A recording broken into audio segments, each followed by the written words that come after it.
define who we are. Engineered to take you from A to B,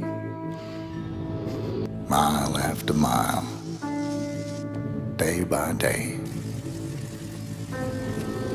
Objects whose only purpose is to ease your daily journey.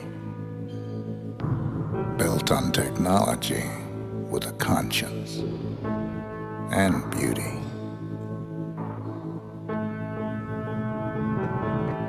Small pieces put together, designed to give you a feeling of a connected whole, a feeling of one perfect object, one bicycle. So this speech is called Hype Wars, and here are my kids.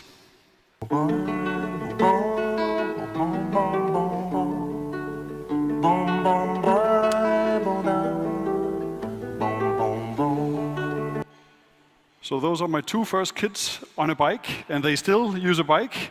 Somehow many people de-learn it. They remember their bikes from childhood. But actually right now there's some kind of, in the cities, an epic battle going on between bikes and cars. So there's some kind of format war going on. And the cities at large are dominated by cars. And if you claim the opposite coming here from Kiev, I have the proof to the contrary right here. So the cars are basically taking over the city or the transportation bit of cities. And the problem with that is basically that they kill a ton of people. I think was it in John's speech, he talked about air pollution. So in these 11 million car kills here, I don't have 6.5 million killed, but 4.5 million killed by air pollution that's caused by cars. There's a ton of other reasons that they will kill, or ways in which they kill. And then I've tried to compare with something that people normally think is frightening, so infectious diseases. It's impossible to really get clear numbers on how many people die of infectious diseases because the World Bank puts in prenatal death and stuff like that, so I've tried to add them up. So all sorts of dangerous diseases like AIDS, malaria, tuberculosis, Alzheimer's not even infectious. The flu, you would have to add 500,000 to that. So all in all, cars kill more than all the dangerous diseases we're afraid of. So to combat that, there's a way of going about it that probably a lot of urban planners are going to talk about, so install bikeways and so on. I believe that is also an important battle, but also there's some way, when people adopt the product, there's a whole sociological aspect to it. So we know the war between VHS and Video 2000, if you're old enough. There's Microsoft versus, Windows platform versus Linux or iOS. So there are all sorts of these format wars going on, and what make them win tend to be more sociological than actually kind of based on pure economics. So I've kind of looked at what is it that make cars super powerful, and it's actually their approach to design. So they're highly visible, meaning looking good, looking characteristic. They're very simple to use, so if you made cars like bikes, you would have 2 stick shifts, you would have 1 brake pedal for each wheel. They would be highly complex, you wouldn't want them. They're integrated into one object, so you think a car is one object, but it's actually, roughly 20,000 parts you're looking at, but you think it's an object. And then they're durable. That's kind of self-explanatory. So some people think, this is design, so this is about exclusivity, this is like high-end stuff. Well, actually, it's not really the case. So cars can be very easily distinguished one from another, even super cheap ones. So people do not have a problem distinguishing, let's say, a Lada from a Skoda going a little bit back. Or, you know, it's a universal for cars. It's not specific to one segment of cars. Whereas bikes, so this picture is not totally fair, but they're not really distinguishable. So even if you have beautiful Italian racers like Pinarello bikes, the moment you scrape off the graphics, you have no clue which bikes you're dealing with, bike you're dealing with. So as mentioned, they are very complex. So the more gears you have, the more things that can break, the more celebrated they are. Quite contrary to this kind of integrative approach to cars. So this is basically what I've been trying to do with the bikes I've designed. I've tried to integrate them. This is an example from a Danish motorcycle from back in the days called Nimbus, where they integrated the transmission system into a cardantic shaft. So this was the first bike I designed. And this is like the latest generation of that. It's still chainless, although now it's a belt drive. The mudguard is integrated. So there are tons of kind of integrative features. This bike is kind of a little bit more silly. This is the Amsterdam, the MS bike, again, integrated transmission. And like cars, we kind of tend to have generations with these bikes. So this is the latest generation of the Amsterdam bike. I hope you can see the similarity. But this is, you know, they're 10 years apart, these two products. And this one is electric, by the way. This is another electric bike, the Orco. Again, you have integrated mudguards. You have tons of stuff you wouldn't integrate to make it seem as one object. You cannot start branding an object. You cannot start convincing people to buy one object if they don't think it's one object. So yeah, this was the one I wrote in on. So the idea with this one is the locking system is integrated, so you can unlock that, use it to lock around a pole. If you cut it, you actually break the structural integrity of the bike, so you can vandalize it, but it doesn't really make sense to steal it because it's going to break if you're fat enough. This is the latest generation of that same bike. There's a cargo bike. So as you saw, we also made electric bikes. So that's another kind of format battle that I see out there. The EVs that people celebrate. Wow, we're having all of these EVs coming. But actually, it's not really true. Very few EVs are on the market, so the latest numbers are a little bit old, so they might not resonate with you. But in 2014, you had in Germany, so the biggest European market, 25,000 electric cars. To compare with, you had 2.5 million electric bikes. So these are actually the game changers, the electric bikes and not the electric cars. The electric cars had in the meantime been subventioned in Germany by €1 billion of state money or public money to compare with the EVs to achieve a number that's 100-fold that had received zero public support. So €0 support for electric bikes, although they're way better for our planet. So some other kind of odd thing is people believe that we'll be flying around in cities like the Jetsons. And funny enough, I've actually also designed one of these objects, although I don't really believe in their viability for the future. So here it is. It's a product.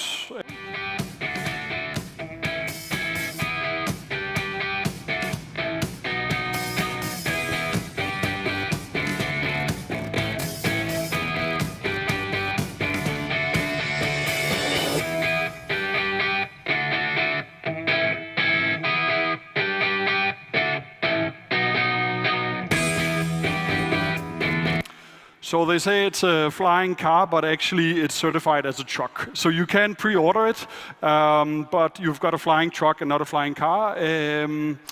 It's for the American market only. The thing is that this future, a lot of people believe in it. So this is a German venture called Volocopter that's heavily funded.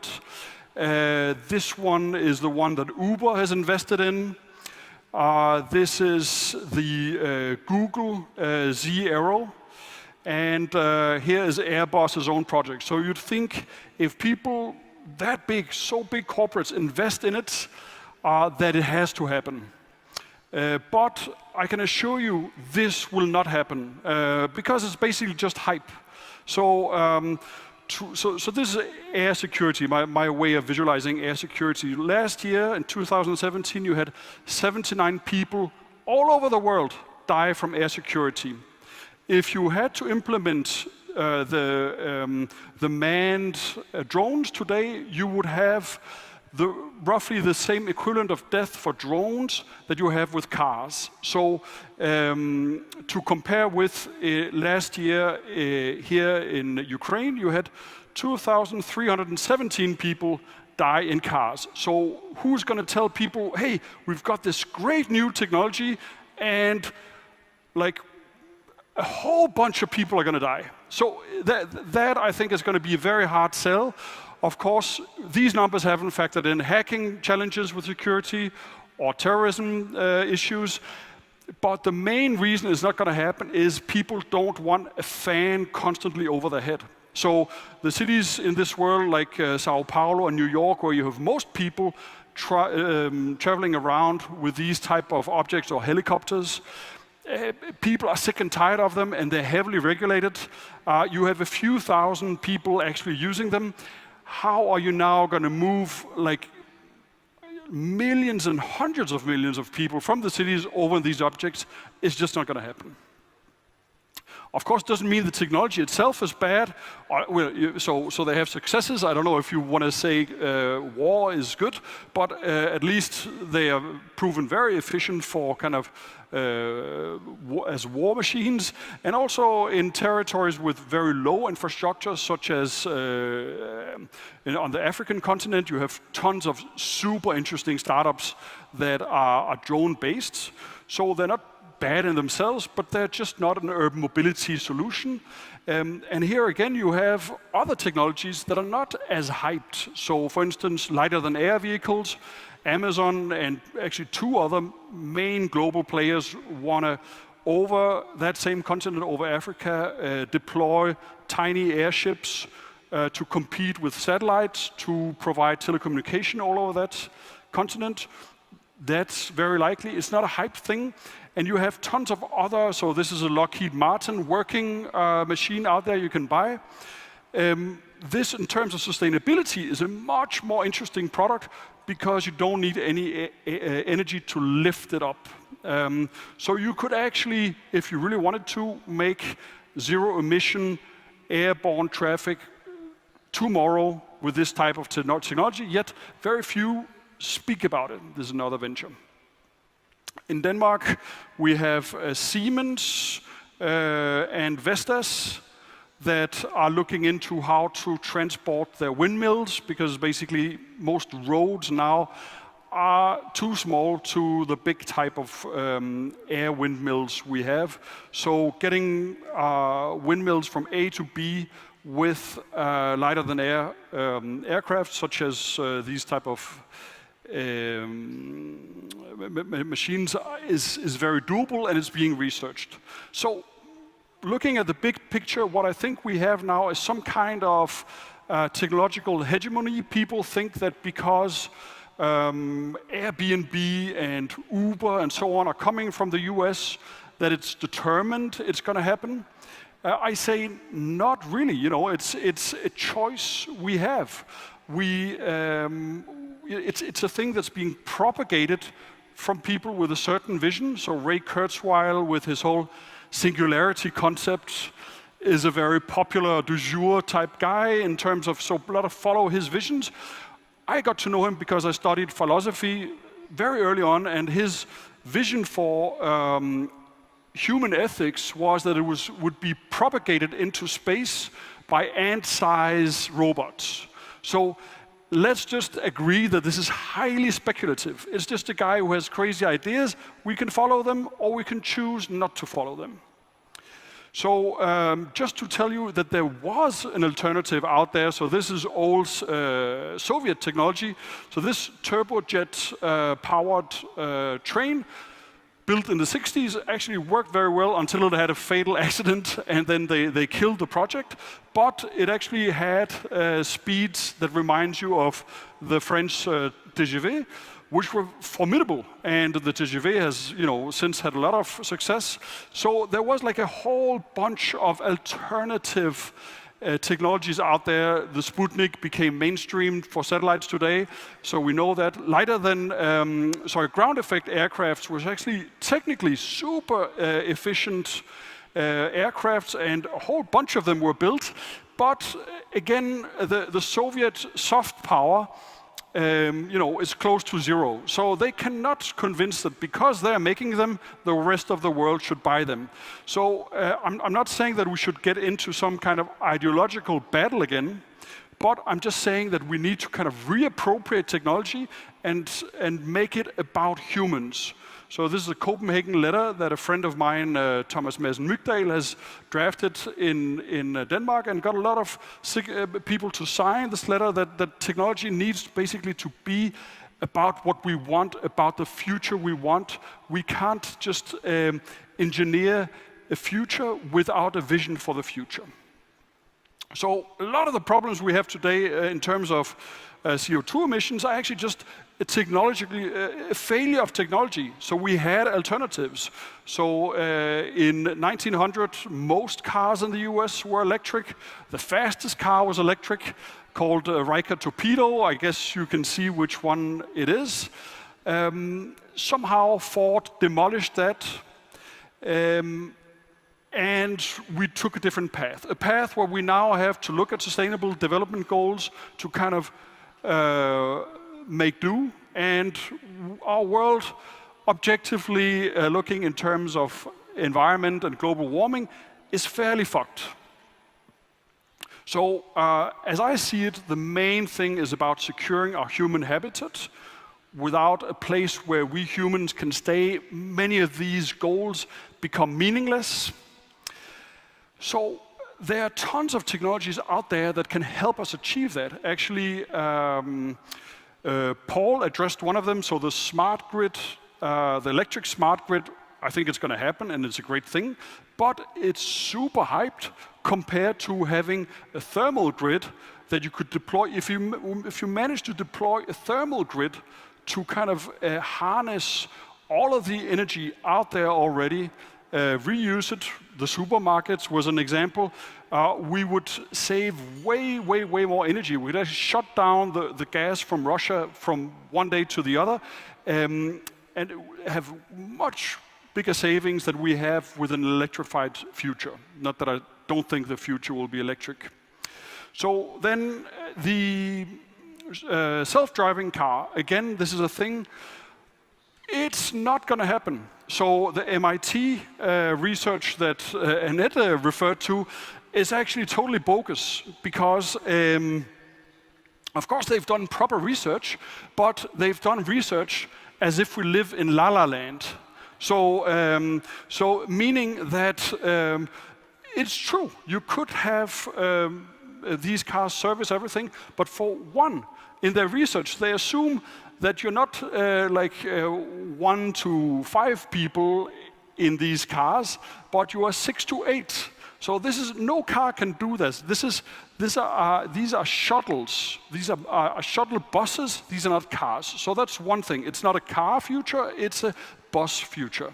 The other thing is that they also presuppose that we're going to say, well, ownership of cars is going to end right away. They also presuppose that we're going to say to all handicapped, all pets, and cars that they cannot drive around the block while we're in a meeting.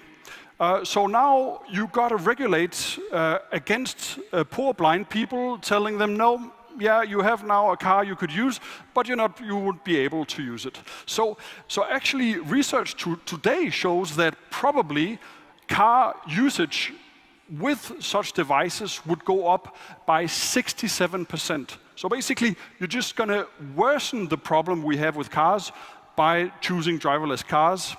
So I'm not saying they don't exist. This is actually my car. I'm just showing off. And the way I think it's going to go is you're going to have driverless agricultural machines. So this is actually a Danfoss experiment, this with the Davis, so which is fully working. So agricultural machines already have satellite connection.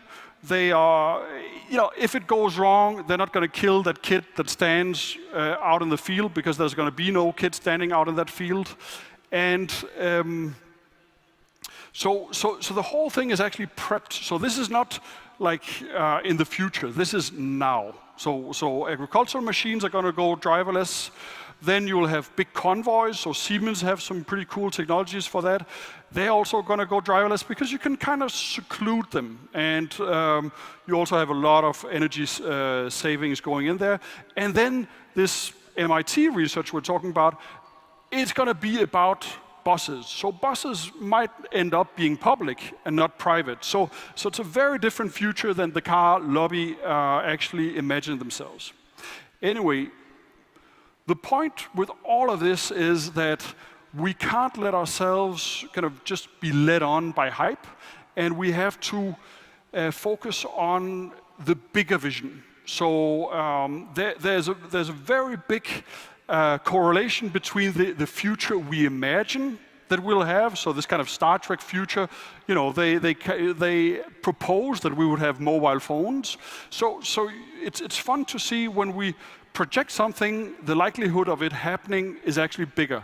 So we need a vision.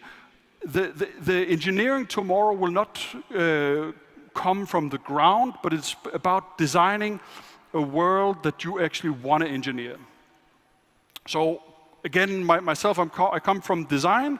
So design has a bunch of tools you can deal you can use to deal with such problems. So for one, design questions assumptions. So they're going to. So if you ask a designer build a hospital, they're going to ask, am I not building health first, and then we can see if we actually need hospitals.